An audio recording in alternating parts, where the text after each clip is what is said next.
You know what they call me? A master pan tuner. All the tuners who is being considered as top tuners. Right, well, I work with lots of steel bands. And I'm a well-known tuner around Port of Spain, like my San Fernando and Tobago and Antigua.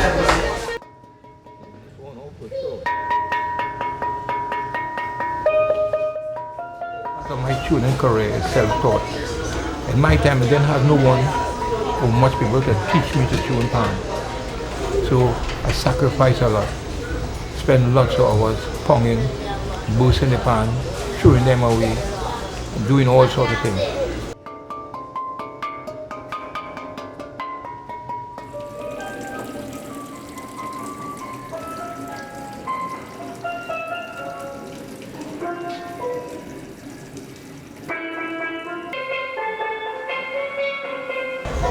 So when I reached 13, going 14, the panting started with me. I get involved with the steel band.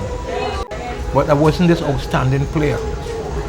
But a couple of guys who were elder than me encouraged me to play the pan. And when they realized now that I know this little piece of music, the scale, they give me more encouragement to continue with the pan. Well, I didn't have the intention that I would be a tuner.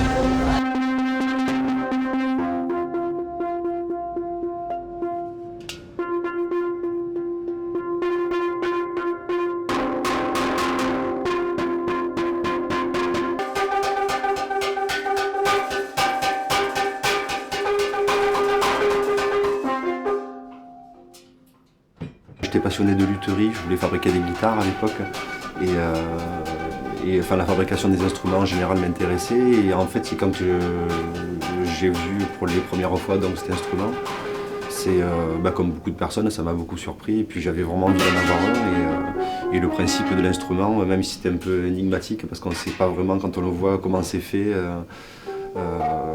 Donc c'est vraiment ça qui m'a poussé à essayer de faire un instrument et puis de fil en aiguille à devenir fabricant de steel drum. Steel drum traditionnel, donc c'était un bidon qui à l'origine était plat.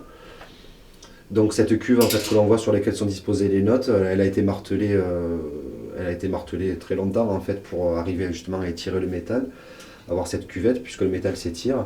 Sur cette cuve en fait, on a tracé des notes avec des gabarits de traçage qui vont correspondre. Ben là par exemple on a un Fa, on sait que pour avoir un Fa il faut une longueur, une largeur minimum, une surface minimum pour qu'elle puisse sonner. Donc on dispose ces notes selon une séquence qui est plus ou moins standardisée maintenant, du moins pour cet instrument qu'il est, on va dire.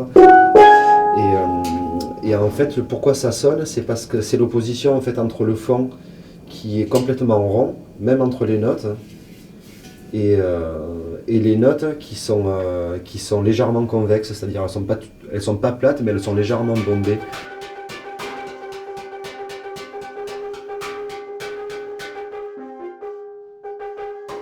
L'accordage c'est qu'un martelage hein, en fait, donc deux zones bien précises qu'il faut soit réduire, soit augmenter, des tensions, des hauteurs de notes.